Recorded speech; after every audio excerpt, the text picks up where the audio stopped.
right. Well, it's good to be together here with John and Joe from IFinance Mortgage and Chad Osterhaut. Thank you so much for having us here at UWM. Came out here for Success Track, and just it's been amazing. Thanks for letting us be here. Oh, we appreciate you coming out.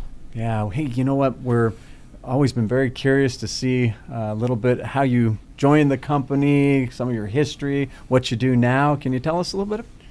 Yeah, I started when we were a very, very small company back in 2007. We actually worked in a grocery store, and we had very few team members at that time, and we were doing something different. We were trying to be the first inside sales team for account executives when the whole industry at that time was external. So one of the challenges we had was people like, we want you in our office buying donuts, going through our loans, because back then there were paper files to try to make loans work.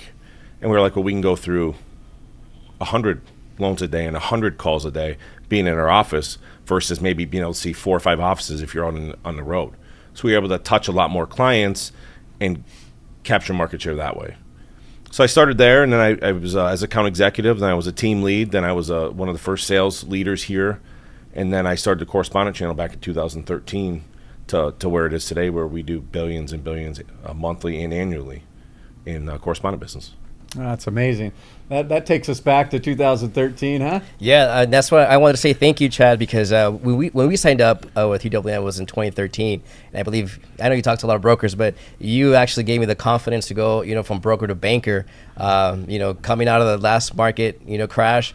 And I want to thank you for that, because ever since we've been on the banking side, but when you partner up with a partner that has your back and that believes in you, that really helps. And that's why we're here today.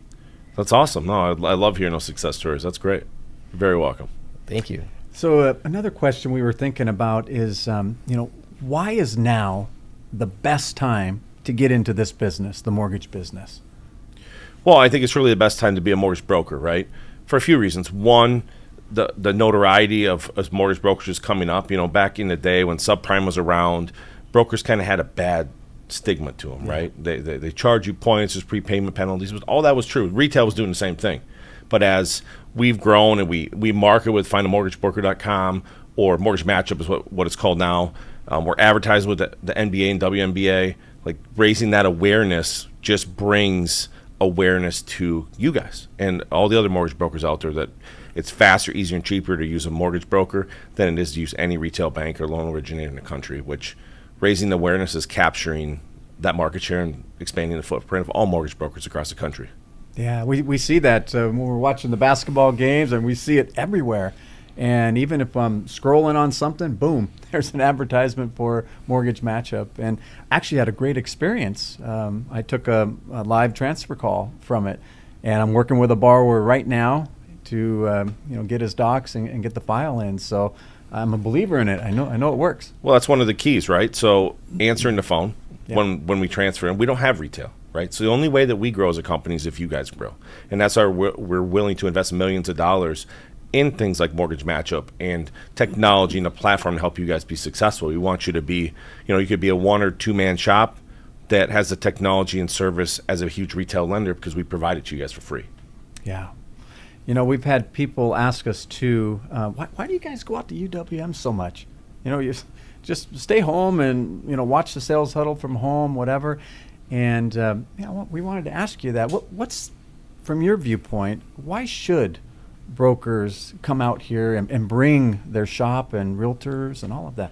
One of the biggest things I'm told, especially from like real estate agents that come out, they look at you guys and they're like, well, these guys have 6, 7 team members at their shop. They're just a small organization. And then they come out here and see 8,000 plus team members as they walk through this building, and they're like, holy cow, these guys really have a support system. We're your back room. And once they see that, they get a lot more confidence in utilizing you guys versus a big bank, right? Yeah. Second, coming out to Success Track, 1 is investing in yourself. But 2, to me, it's more about building those relationships with not just the people that came out, but the people in your class, the people you might see at dinner, the people that are over at the Marriott. I mean, I don't know where you guys are staying, but if you go to, we call it Club Marriott. Over there. It's like nice. You go over there, it's mortgage brokers everywhere. It's like going to a conference, Yeah. and you guys are breaking bread and sharing best practices and getting to know people, which can really help you expand your business. Yeah, it's been amazing. In fact, we've met a broker from Vegas, which is always very helpful for us. We're licensed in 4 states, but that's not one of them, so we connected. And we did some interviews today with our realtors. We have a group of 25 out here this time. Amazing. Yeah, it's really great. We were focusing on some of our Texas realtors, so we brought a lot of them out this time, along with a little bit of our California too.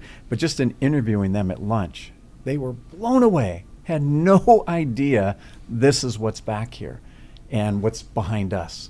And so now we've gained some solid partnerships from it. Yeah, it really opens their eyes to the opportunity they have to use you guys. And like, keep in mind, your products and services that you guys offer, working with us is way more than any retail originator has. They have a little small box of products that they can use. We have every product available. And one of the best parts of being a mortgage broker, if we don't do it and you still want to, there's 70 plus other wholesalers out there you can use to get that loan done if you need to, right? So just the options you guys have is what makes it the best place for a consumer to get a mortgage. Yeah, absolutely.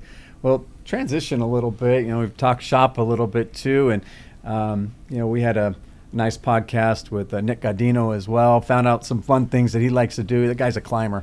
Guy likes to go climbing. Just got back. He was saying crazy, 15 times up that mountain. No thanks. It's not for this guy. No. So I think our question is, what do you like to do for fun around here when you're not here with your work hat on? It's interesting. People that know me down here have only known me at UWM. I was originally born and raised in Upper Peninsula, Michigan. So okay. I was where they actually get snow, not like they get down here. More than what you guys get for Oh, sure. yeah. But we could get 4 or 5 feet in the weekend, real snow. And so I like to snowmobile. In my winter. In the summer, we go on the boat. We love to go on the boat. And then we love to go camping. So we have a camper. We pull around with us with the kids and my wife, and we bring our dog. And then her family's got campers, and it's always a fun time. These campgrounds now, I used to go where my dad was like, here, take your bike and go ride around the campground. Like, that's all there was to do. Now they have water parks and go-karts and bumper boats and all these things to keep the kids occupied all day. So we try to be as much outdoors as we can be when we're not here. Yeah, that sounds like a lot of fun. And, we just had Mateen come and visit our class a few minutes ago. And, it's part of that, keeping your mind right, to stay focused on what we do and the serious work that we do have to help others. We need that time to regenerate and with our families and have a good time. And part of the negative to the mortgage business is that you're always on, right? Yeah. You're always on stage. You always have to be available for your clients, which is also fun, right? But yeah, getting away, not being in the office sometimes makes a really big difference for your mental health. That's for sure. Yeah, we need it. Right. Well, we've come out here several times. We gain new nuggets every time we come out. Today was great, too, at the sales huddle. Talked about discipline. Mo came out. You got to discipline, and consistency he just shared with us. What are your thoughts with regards to, how discipline can impact our success? It's a huge part of success. And I'll give you a little story about, the correspondent channel here. So when I started it, I made a partnership with one warehouse bank, and I went out there and I was going to convert every broker that wanted to be correspondent to correspondent. And I was looking for ones that had volume. Like, how can I get loans today? Because back then, to sign up with a warehouse bank could take like 6 months. Oh, wow. Today, it's like 3 weeks. Significantly different where it was then. But yeah. I'd call people that were doing loans and be like, I want to sign up with you. I sold them, right? They're ready to go. And then they're like, I'm like, okay, well, here's the warehouse bank I need you to get signed up with. They're like, whoa, I'm not doing that again. I already have a warehouse bank. Yeah. So after that happened 1 or 2 times, I'm like, okay, I have an opportunity. I need to stop trying to convert people and go partner with every warehouse bank I could find. Till today, we have over 110 independent warehouse banks we do loans with.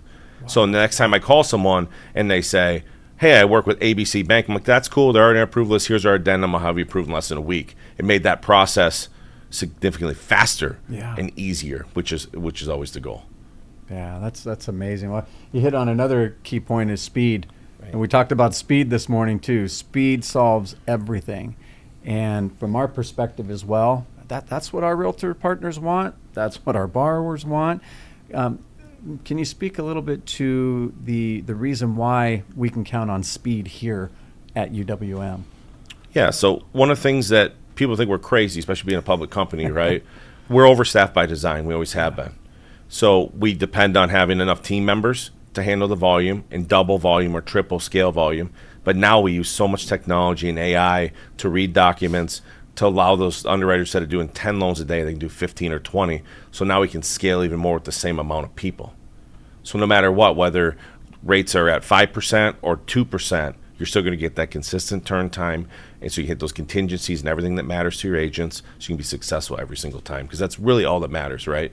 Getting the loan closed, getting the consumer in the home, it's the dream that everybody's looking to have, and we help to provide that for you guys. Yeah, no doubt. Yeah, and there's no doubt that, right now in the industry, we're going through some challenging times, right? And success always leaves clues.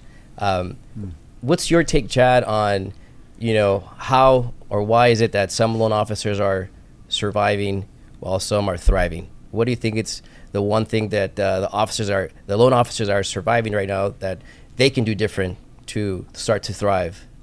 Well, you mentioned discipline and mindset are the two, right? So, Matt kind of touched on it today on stage. People are going from one loan, now they're doing 3 loans. They think they're really winning. They're not doing anything. They're just getting the loans that are coming in based off their marketing or whatever.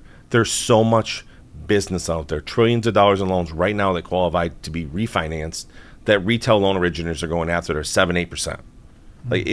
You can buy data. You can find it naturally. They talk about Property Radar. You can find it. You can go through your old leads and reach out to your clients. People just don't want to do it. They have really poor time management, and they don't want to take that time out to be proactive. The only way that you're going to win in life is if you're consistently on the offense of your business, not on the defense. One of the things we do with our account executives is we actually have power blocks.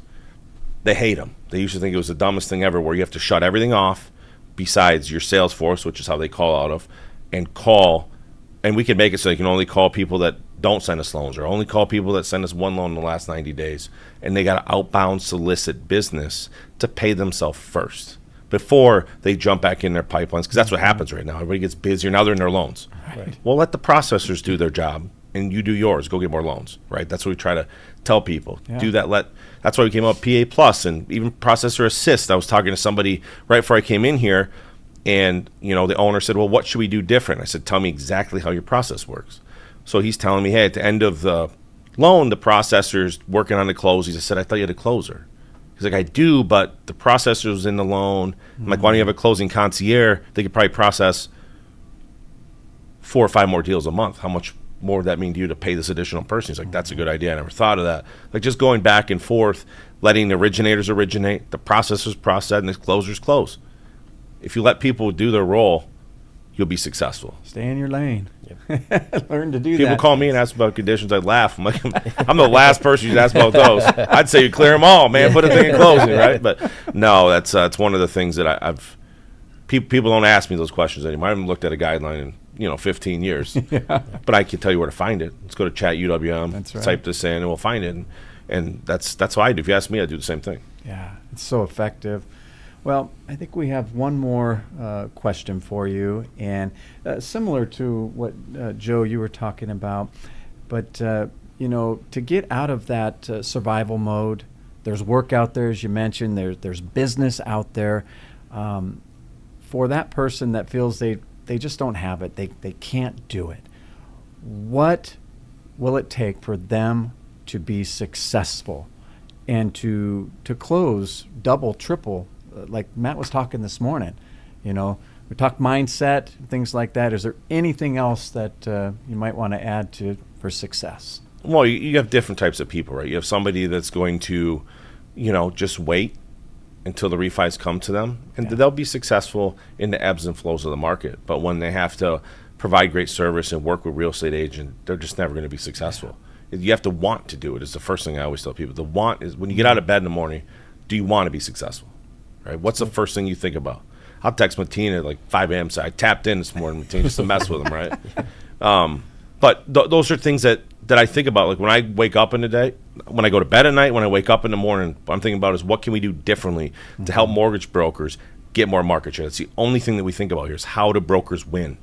And those little things, just like I was telling you guys earlier with sending wires at 8 a.m. instead of 11 a.m., right, that helps our brokers win because they could fund more loans because their warehouse banks will reconcile earlier in the day, which gives them more capacity so they can grow. And those are just the little inches. We're always trying to get little inches around here to help the process be smoother so you guys can do more loans and look better in front of consumers and agents. Yeah, that's amazing. Well, we truly appreciate allowing us to come out here. I appreciated also Matt's words today. What does success look like to you? It's happiness. He said that as we sat back down, and that's how you define it. Success is, are you happy? What you're doing is making you happy. And I think we take that nugget back with us too, to make sure that what we are doing keeps us happy, keeps our families happy. We know our whys, all of that stuff. So grateful. Yeah, early adopters, we talk about that every once in a while, but something I talk to everybody about is if you're an early adopter in technology, like the virtual closings or the hybrid closings, when people have to use it because now it's the only way, you're already going to be a year ahead of them, right? Same with technology. I've had people that say, well, your docs, I've never used them before. I have to use other people somewhere else. If you take advantage of technology that's put forth in front of you and learn it, take the time to learn it, which is not very hard, you will be more successful than you ever imagined because our systems are built to do the majority of the work for you so you can stay forward focused on originating and let us do all the back end stuff. And if you buy into that and you do it, you're going to be really, really successful. Amazing. Well, thank you so much, thank you. Chad, for allowing us to be here again. Thanks for joining us on the podcast today. And again, we're grateful for the nuggets and the wisdom that you shared with us today. Very welcome. Thank you, guys. Thank you.